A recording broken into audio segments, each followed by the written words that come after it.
All right, this was a genuine question that was asked by one of my followers of the channel. He asked me, does skin color make a difference or impact your chances of success? In fact, I thought, why not add this? Does skin color / nationality impact your chance of success?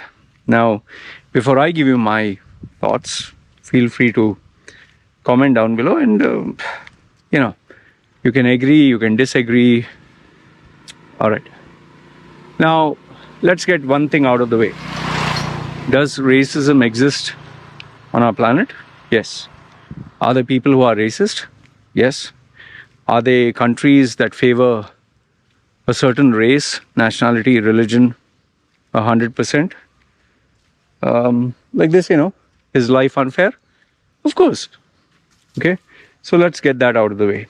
Now, the second part let's get out of the way is, just because one person achieved incredible success doesn't mean that others also can. For example, Oprah is a woman of color, okay? She achieved billionaire status. Does it mean every woman of color can achieve a billionaire status? No. Let's say a person of Indian origin achieved CEO status, like Satya Nadella or Sundar Pichai or Ajay Banga, okay, of MasterCard. These guys became CEOs. So does that mean every Indian can be a CEO? No. Okay. So let's not go to the extreme and look only at successful and say, yeah, it all depends if you have the willingness, the focus, blah, blah. Let's look at the majority. Let's have a balanced point of view.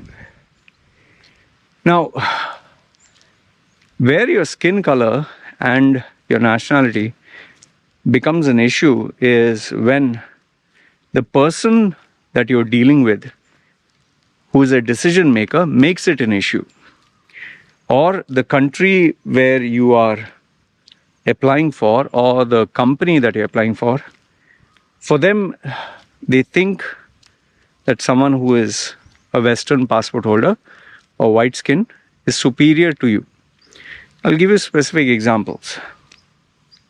In the Middle East, you'll see a lot of ads that are put, we are looking at a US, UK educated. It basically means we are looking for a Gora, white skin, blonde hair, blue eyes, white skin, with that Western accent. It's explicit. And the reason for this is there's a certain degree of prestige that they feel. Oh, we have a white skin guy. And you'll not believe this, there are certain meetings, or like in construction, contracting companies or consultants, when they see a white skin guy, oh man, they managed to get this white guy. They must be very successful, paying a lot of money. So there is a illusion that someone who is white from the West, because they earn in dollars back home in their country, to get them, they must be paying them top dollar. So it creates the illusion that this company also must be doing well. However, thanks to social media, internet, and information floating around, people know that Indians nowadays, Indians, Pakistani, whichever nationality, it's not necessary just because you're a Western passport holder or white that you're superior. We have even, I think, OnlyFans, that lady is Indian origin.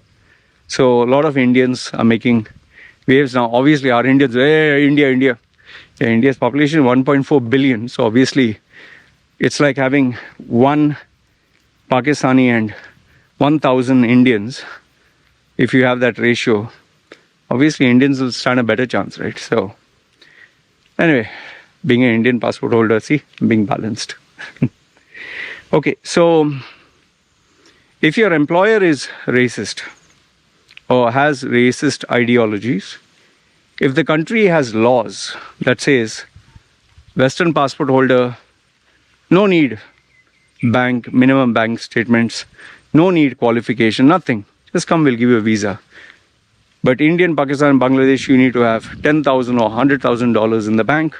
Plus, you need to be a PhD or MBA. I'm just saying, a degree holder. Plus, you need to go through the screening process. If you actually look at it, these are racist rules, but there's a reason for this. Reason being is, like I told you, 1.4 billion people. You make it easy, open your doors. All the unwanted crowd will come in through your doors, believe me. And you don't have to go very far. And in case you're planning to jump the gun and say, oh, see, they're racist towards the Indians. Indians are the most racist towards themselves. Just check the Indian product line. Fair and lovely, fair and handsome cream. They want you to be fair. North Indians are racist towards South Indians. South Indians are racist towards North Indians. Keralites will say, this is Kerala. They'll not say this is part of India. If you ask a Keralite, where are you from? He'll never say India. He'll say Kerala. Yeah, they have a lot of pride there. Muslims, Hindus, Christians. There's too much of nonsense. Anyway, I don't want to get into that. So, one is your employer, one is a country, and then comes a company. Now you'll say, Loy, I don't believe companies are racist. Oh, you'll not believe. There's one company in Dublin, Ireland. Okay, this actually happened. This is when I was 21. I married this Irish girl. I applied for Paddy's Bookie. I think it's a gambling company, Paddy's Bookie. I applied. Okay, obviously nationality Indian. No response. So my then wife, she copy pasted the same experience and put, her name. And what is that? Same everything. Nationality, Irish. You will not believe. Same day she got a call. Same day, not next day. So obviously she confronted them. But now in hindsight, when I look back, I don't blame them. I'm not saying they are racist. The reason being is, this is a puppy dog. 3 puppy dogs barking. Just have a look. See, the reason why they had called her is because she's Irish. Obviously, she understands the Irish way of life. Okay. Irish customs, Irish whatever. Me being an Indian immigrant, what the hell would I know? And keep this much in mind. Let's say, for example, if you were to go to China, you think if you are employed in a Chinese company, you'd be able to speak fluent Chinese, you'd be able to get along. So there are requirements. So it's not racist per se, but it's requirements. However, when you look at things from a broader perspective, then the natural inclination is, let's get someone who fits into, the corporate, the groups. Like, for example, if majority are Indians, they would be very comfortable with Indians. Filipinos, you will be comfortable with Filipinos. Pakistanis with Pakistanis. Muslims with Muslims. Yeah, you know how it goes. Okay, in a perfect world, everyone from every nationality, religion would get along. Sad to say, we don't live in a perfect world. That is why you will see so many Africans who have visited India. They are subject to massive amounts of racism. Massive. And even in companies that are based in the Middle East, Africans have told me, yeah, Indians, they treat us like shit, man. So that's it. So now comes the part, now comes the all-encompassing question, that is, does it impact or affect your chances of success? The answer is yes. To make you understand, now that doesn't mean, oh, you're depressed, and I'll make you understand. Let's say there is a glass and a fly sees through the glass freedom. Oh, outside, it's stuck in the house. Now, no matter how many times the fly tries to go through the glass, it will just bang its head on the glass surface. It can see freedom, endless opportunity, but no matter what it does, it keeps ting, ting, ting, ting, ting. And maybe 1 after a few hours or a few days, it will die there because it can't go through the glass. In the same way, if you are of a particular nationality or skin color and the employer is racist, don't expect him to change because you're a good-hearted guy or you're smart. Unless, of course, you're a money maker. You're a goose that lays golden eggs, and he knows he can get the benefits from you that nobody else. Then he'll fake his, his true nature, and he'll fake his affection for you. Because money, in the end, overcomes everything. So if you're trying to change the world and their policies by who you are, no.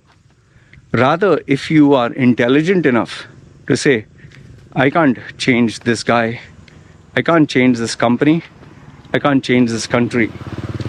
So why not respect myself and go to a place where I will be respected? Okay, go to a company that does not look at my skin color or my nationality, but looks at the work that I do. And that is where it's called being smart. Like I tell people, you can't change the world, man. You can't change their attitude, you can't change their beliefs, you can't change their habits. You can change yourself. You can change your strategies, you can change your work. Now, there are some people who go down the route of, okay, Indian passport holder, they'll go get an American passport or Western passport, Canadian, Australian. Hey, see, I'm a Western passport. That will also work, but to an extent, after which it stops. Because remember, someone who's deeply racist or deeply sexist or biased towards the color of the skin, can't change them. It's like, say, for example, an Indian family. They admire, let's say, for marriage, they admire a girl who looks very fair. No matter how priceless your character is, no matter how intelligent you are, but if you're very dark skinned, they'll be like, can't you get a better looking girl? Okay, less educated. People are like that. Can't help it, yeah. And yes, I have met many people who are deeply racist. In fact, our Indians, being an Indian passport holder, our Indians are terrible. Terrible. The most simple example I can give is about Pakistan, their attitude towards Pakistanis. For no reason at all. Absolute abject hatred towards Pakistanis for no reason. Forget cricket. You talk about any crime, you talk of anything bad in India, the best example they'll get is, see, but Pakistan got fucked. Pakistan is and then within India itself, we have Hindu, Muslim, we have North, South, East, West. And they will never change. Ask someone who's BJP to talk about Congress. Ask someone who's Congress to talk about BJP. These deep-rooted belief systems never change. So in a nutshell, what I want to tell you is, there will always be challenges for people who judge you based on the color of your skin or your nationality. There'll always be people. It'll never end and it'll continue forever. There'll always be people who will be biased. There'll always be laws that are unfair. There'll be countries that support one over the other. You can't change them. But what you can change is you. Your strategy, your way of thinking, how you approach things, and how smart and street smart you are to ensure you get your job done within the limitations that there are.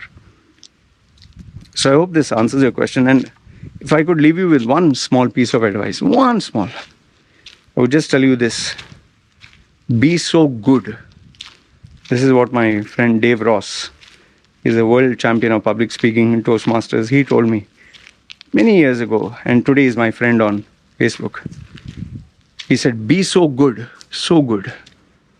The only question is, who's second best? That takes a lot of hard work, creativity, intelligence, mentoring, and focus. Hope this answers your question. Feel free to comment down below. It's me signing off. Ciao.